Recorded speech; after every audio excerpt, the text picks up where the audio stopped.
एक शाम प्राची टीवी पर सीरियल देख रही होती है। तभी उसकी सास वहाँ आती है। अरे सीरियल में तो ऐसे मग्न है जैसे आज रात का खाना पड़ोसी आकर बनाएंगे। मुझे पता ही नहीं था आपने अपने बेटे की शादी पड़ोस में भी की हुई है। हैं? मतलब? मतलब इस घर में सारा काम बहू ही करती है, आप तो सिर्फ खर्राटे मारती हैं। अच्छा जी, फिलहाल तो तुम आराम फरमा रही हो, चलो जाओ, ये मेरे टीवी देखने का समय है। आहा, इसीलिए मुझे भगाया जा रहा है। सॉरी, अब तो बिल्कुल नहीं जाऊंगी। प्राची की इस बात पर दोनों सास बहू के बीच टीवी रिमोट के पीछे बच्चों जैसे छीना झपटी शुरू हो जाती है, जिसके बीच श्लोक भी काम से घर वापस आ जाता है। आज मेरी चूहे बिल्ली की जोड़ी किस बात पर झगड़ रही है? अरे तेरे बीवी मुझे टीवी ही नहीं देखने दे रही। अरे तुम्हारी मम्मी मुझे खाना बनाने के लिए फोर्स कर रही है।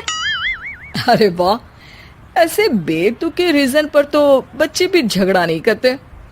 अरे मुझे कुछ मत बोल, सब इसने ही शुरू किया है। हाँ हाँ, जैसे आप तो बहुत दूध की धूली है ना। अरे बस, दोनों चुप। प्राची जाओ, खाने की तैयारी करो। और माँ तुम छोड़ो, तुम्हें क्या बोलूं, शांति से अपना सीरियल देखो, मुझे दोबारा लड़ने की आवाज सुनाई नहीं देनी चाहिए। ऐसा बोलकर श्लोक वहां से चला जाता है, जिसके पीछे पीछे प्राची भी कुछ न कुछ बड़बड़ाते हुए रसोई में चली जाती है। हाँ हाँ, सासू जी को तो कुछ बोलेंगे ही नहीं, बस मुझ पर ही हुक्म चलता है, खाना बनाओ, जैसे मैं इनके घर में खाना बनाने के लिए आई हूँ। इसी तरह शाम बीतती है और रात को श्लोक और प्राची की सास खाना खाकर सोने चले जाते हैं, लेकिन प्राची गुस्से में कुछ खाए बिना काम में ही लगी रहती है।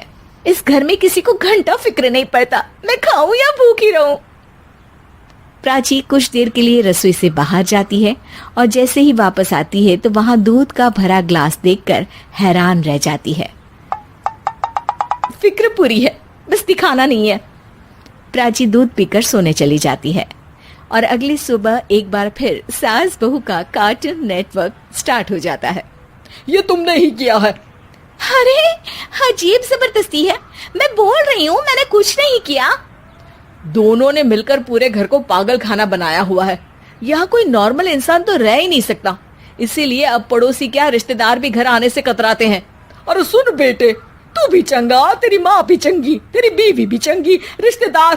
हाँ जी, आपको नहीं पता क्या, गंगाधर ही शक्तिमान है, रिश्तेदार ही। हाँ हाँ, बस समझ गया। कभी जानवरों जैसे लड़ेंगी तो कभी जुगलबंदी करेंगी। भाई मैं आप दोनों के बीच में नहीं फंसना चाहता।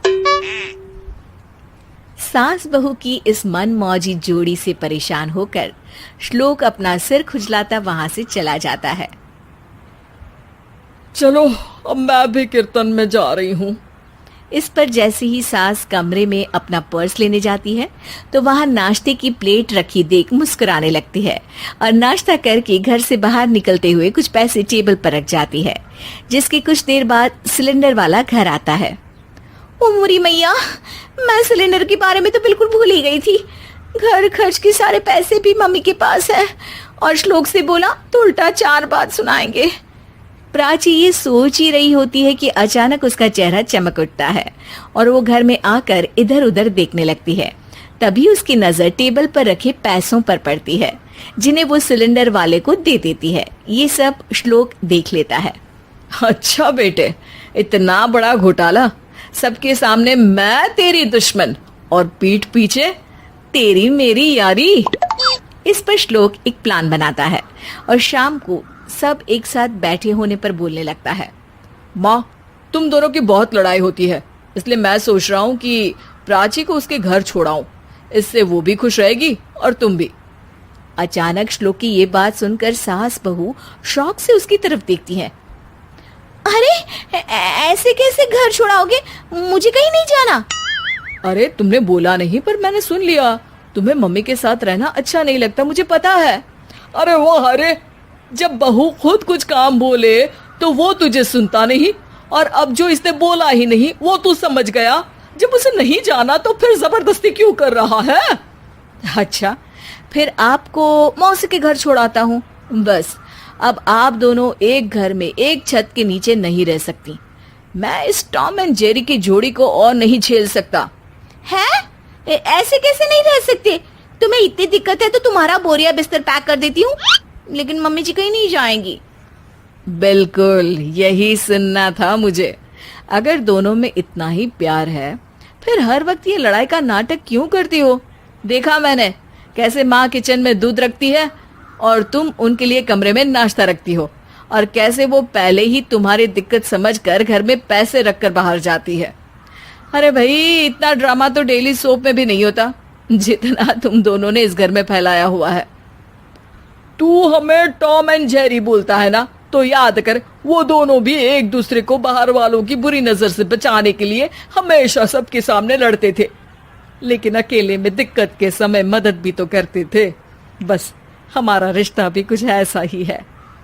और वैसे भी अगर सास बहू में तू मैं नहीं होती तो दुनिया वालों को कहानियां कैसे मिलेंगी?